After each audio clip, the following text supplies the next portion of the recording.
तो प्रश्नावली 1.2 निम्नलिखित संख्याओं को अभाज्य गुणनखंड के रूप में व्यक्त कीजिए। ठीक है, तो पहला क्वेश्चन है 140। 140 क्या है? जब 140 को जब आप काटोगे ना तो कैसे काटोगे? सबसे पहले 7 से काटोगे। 7 से काटने के लिए 7 दूनी 14। ठीक है, 2 बचा, 0 ले लिया। उसके बाद 5 से काटोगे, 5 चौके 20 है। तो क्या करोगे? 4 से काटोगे, 2 से काटोगे, 2 दूनी 4, 2 एकम 2। तो आपके लिए पूरा फैक्टर कितना हो गया? 2 × 2 × 5 × 7। ठीक है, उसके बाद 156। दूसरा सवाल है 156। 156 को 13 से काटोगे, 13 एकम 13, 2 बचा, इधर 26 हो गया, 13 दूनी 26। ठीक है, उसके बाद 3 से काटो, 3 चौके 12। अब 2 से काटो, 2 दूनी 4, 2 एकम 2। तो आपके लिए फैक्टर हो गया 2 × 2 × 13, 3 × 13।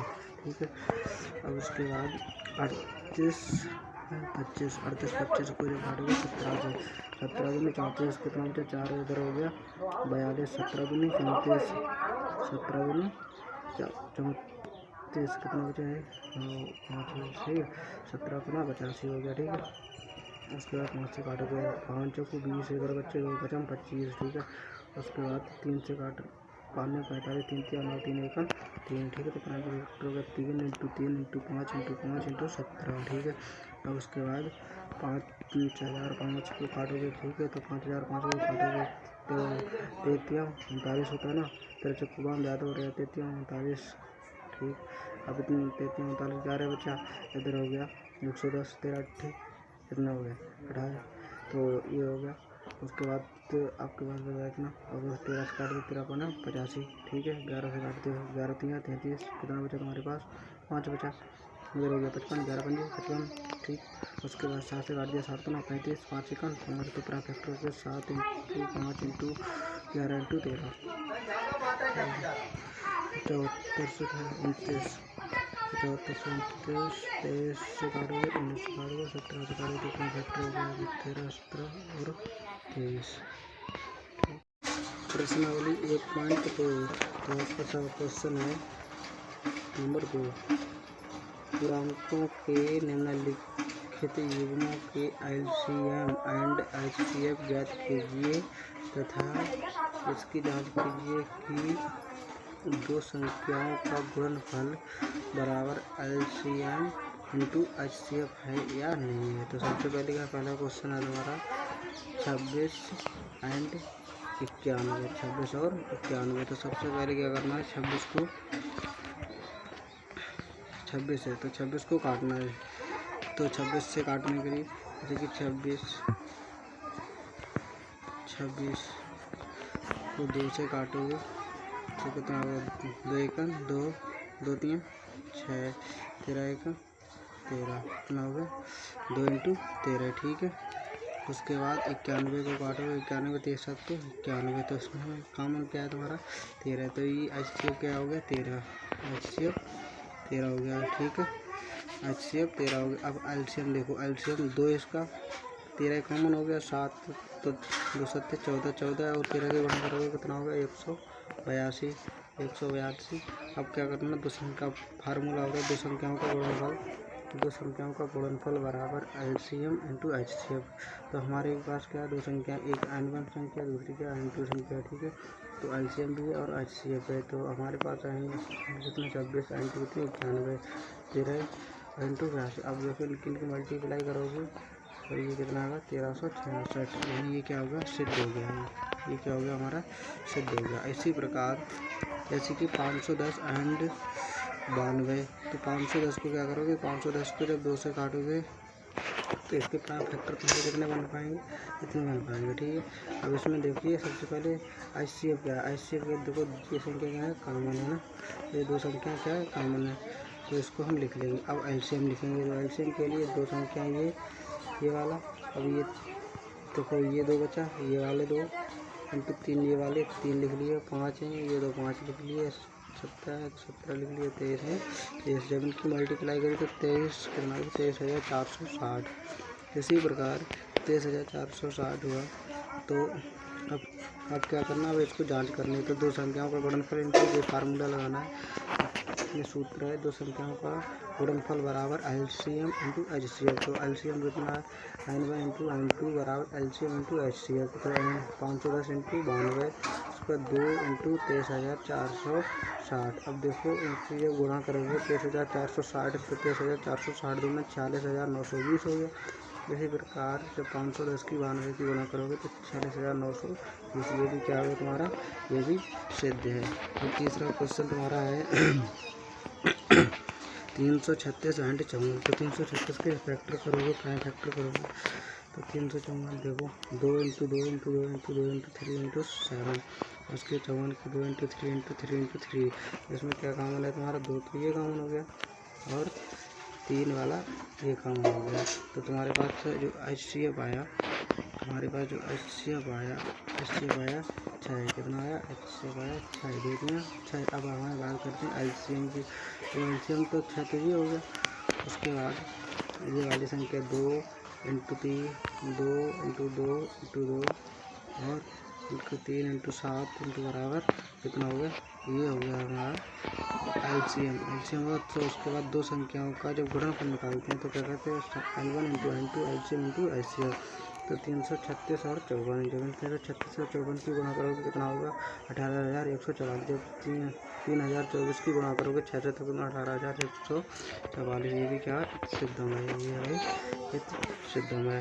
क्वेश्चन नंबर तुम्हारा 3 है कि अभाज्य गुणनखंड विधि द्वारा निम्नलिखित पूर्णांकों की LCM एंड HCF ज्ञात कीजिए, जिसके अभाज्य गुणनखंड विधि द्वारा।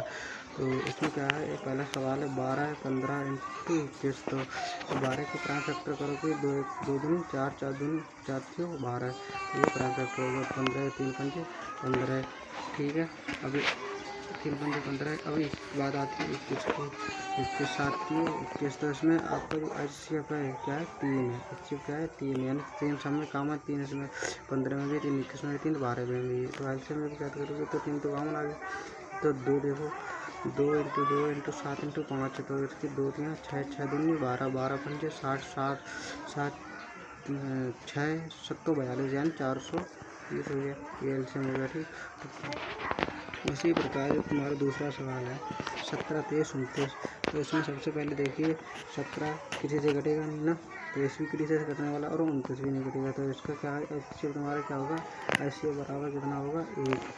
HCF बराबर 1 होगा। जब LCM की बात करें तो LCM कितना होगा हमारे पास, LCM 17 23 और 29 इनकी मल्टीप्लाई होगा तो 11,339।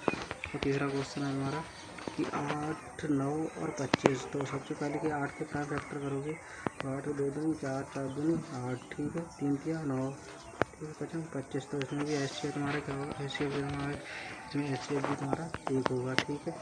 जब HCF 1 होगा तो LCM तुम्हारा कितना 2 3 2 दूनी 4 4 दूनी 8 8 क्यों 24 24 से 24 3 कितना हो गए, 24 3 72 24 3 72 72। इसके बाद जब इनकी गुणा हुई तो कितना हो गया 1800 आ गया, ठीक है। तो सबकी गुणा होने के बाद 1800 आ गया, ठीक। अब उसके बाद चौथा क्वेश्चन तुम्हारा है, चौथा क्वेश्चन कह रहा है HCF दिया है 306 और 657 बराबर 9 दिया है, ठीक है। HCF और LCM दिया है 306 और 557 ज्ञात कीजिए, यानी HCF ज्ञात करनी है। HCF ज्ञात करने के लिए तो सबसे पहले हमारा फार्मूला होता है LCM इंटू HCF बराबर, यानी LCM इंटू HCF बराबर दो संख्याओं का गुणनफल। तो LCM निकालने के लिए फार्मूला LCM यानी कि ये संख्या अभी HCF इसके नीचे आ गया, यानी बटे में आ गया, ठीक। तो HCF आ गया तो 306 इंटू 757 इंटू 9। जब इससे भाग देंगे, जब हमारे पास जब हम इस संख्या को इस संख्या से भाग देंगे तो हमारे पास HCF कितना आएगा 22,338। पाँचवा सवाल है जांच कीजिए कि क्या किसी एक प्राकृतिक संख्या n के लिए जांच कीजिए कि क्या किसी प्राकृतिक संख्या n के लिए संख्याएं 6n अंक 0 पर समाप्त हो सकती है या नहीं। तो सबसे पहले क्या अगर 6 दिया जाए तो हल करने के लिए सबसे पहले दिया है 6n एक अभाज्य गुणनखंड है। अभाज्य गुणनखंड यानी इसकी जब 6 के फैक्टर करके 2 3 6, तो ये क्या होगा, ठीक है। जबकि कोई प्राकृतिक संख्या जो शून्य पर समाप्त होती है ऐसी अभाज्य गुणनखंड संख्या के रूप में होता है। अतः 6 एंड शून्य पर समाप्त नहीं होती। जो शून्य हो जाए उसे क्या कहते हैं, जैसे कि 2 से कटने वाली 4 है, 4 क्या एक प्राकृतिक संख्या है जो क्या शून्य पे ही समाप्त होती है। ठीक है, अब छठा सवाल है हमारा।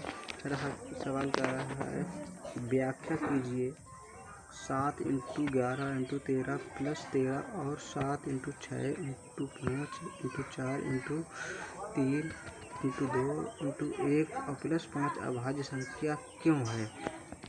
तो इसे बताना है क्यों है। तो सबसे पहले क्या करना है, माना 7 × 11 × 13 + 13 ये क्या है। अब इसमें देखो सबसे पहले कॉमन क्या है, 13 कॉमन है ना। इसमें देखो ये भी 13, इधर भी 13, इन दो फैक्टर है तो हम 13 कॉमन, 13 ले लिए कॉमन। तो 7 बचा हमारे पास, 11 बचा प्लस का 1 बचा। ठीक है, अब ये क्या हो गया, 11 7 77 हो गया, अब प्लस का 1 तो ये कितना 78 हो गया ना। ठीक, अब इसी तरह अतः दिए गए भाज्य क्योंकि इसके गुणनखंड 1 को छोड़कर अन्य 2 गुणनखंड हैं, इसी प्रकार इससे कि माना b बराबर 7 × 6 × 5 b बराबर 7 × 6 × 5 × 4 × 3 × 2 × 1 +5। इसमें सबसे पहले कॉमन क्या, 5 इधर भी है और 5 इधर भी है, तो क्या करो हमने 5 को कॉमन ले लिया। तो 7 × 6 × 4 × 3 × 2 × 1 प्लस का 1। जब इनकी गुणा करोगे ना तो इसका गुणा कितना आएगा, 1008 आएगा और इसमें प्लस के 1 जोड़ दो, कितना हो गया 9। जब इसकी गुणा जब 1009 की गुणा करोगे 5 से तो कितना हो गया जी, 5045। कितना हो गया 5045। तो अतः ये दिया हुआ, अतः ये भी एक अभाज्य संख्या है क्योंकि इसके भी अभाज्य गुणनखंड में 1 को छोड़कर अन्य 2 गुणनखंड हैं। ठीक है, तो 7वां क्वेश्चन कह रहा है, किसी खेल के मैदान के चारों ओर एक वृत्ताकार पथ है। कैसा पथ, गोल है, वृत्ताकार माने तो गोल है। इस मैदान का एक चक्कर लगाने में सोनिया को 18 मिनट लगते हैं। एक लड़की है सोनिया, उससे कितने 18 मिनट लगते हैं एक चक्कर लगाने में। जबकि इसी मैदान का एक चक्कर लगाने में रवि को 12 मिनट लगते हैं। जो रवि भाई हैं उनके लिए वह कितने मिनट लग रहे हैं, 12 मिनट लग रहे हैं। मान लीजिए वे दोनों एक ही स्थान पर खड़े हैं। अब उन्हें सेंटर पर खड़ा कर दिया और एक ही समय में चलना प्रारंभ करके, जो एक ही यानी शुरुआत की है एक ही समय में और एक ही दिशा में क्या चलते हैं, तो कितने समय बाद वे पुनः प्रारंभ स्थान पर दोनों मिलेंगे, यानी कि कितने समय के बाद जो दोनों स्थान पर मिल जाएंगे। ठीक है, सबसे पहले क्या करना है, सबसे पहले आपको क्वेश्चन ध्यानपूर्वक पढ़ना है। ध्यानपूर्वक पढ़ने के बाद आगे बढ़ना है। तो आगे बढ़ने के लिए क्या करना है, एक चक्कर लगाने में सोनिया को लगा समय, सोनिया को कितना समय लगा 18 मिनट और रवि को एक चक्कर लगाने में समय कितना लगा 12 मिनट। तो सबसे पहले हमें क्या करना, दोनों का एलसीएम याद करना है। तो वो दोनों स्थानों पर एक ही स्थान पर 18 और 12 मिनट के बाद मिलेंगे, यानी कि 18 और 12 मिनट के बाद मिलेंगे 18। तो 18 जो है ना, 18 के जब प्राइम फैक्टर करोगे तो 2 × 3 × 3 होगा। ठीक है, और 12 के प्राइम फैक्टर करो 2 × 3 होगा। तो सबसे पहले क्या करना है, इसका एचसीएफ याद करना है। एचसीएफ याद करने के लिए हमारे पास एचसीएफ देखो 2 इसमें भी है और 2 इसमें भी है, तो हमने 2 लिख लिया। 3 इधर भी है और 3 इधर भी है, तो 2 3 6। तो हमारे पास एचसीएफ कितना हो गया, 6 हो गया ना। अब एलसीएम निकालने के लिए, अब एलसीएम जब निकालोगे ना, अब एलसीएम जब हमें निकालना है तो एलसीएम के लिए अब ये एलसीएम निकालने के 2 संख्या, जैसे कि हमारे पास फार्मूला है 2 संख्याओं का गुणनफल इंटू एचसीएफ इंटू एलसीएम। तो एलसीएम बराबर एचसीएफ को बराबर 2 संख्याओं का गुणनफल यानी 12 18 × 12। और जब इसकी भाग दोगे ना तो कितना आएगा, दोनों 36 मिनट के बाद, इसका राइट आंसर होगा हमारा, दोनों 36 मिनट के बाद क्या होंगे, मिलेंगे ना। ठीक है, ओके।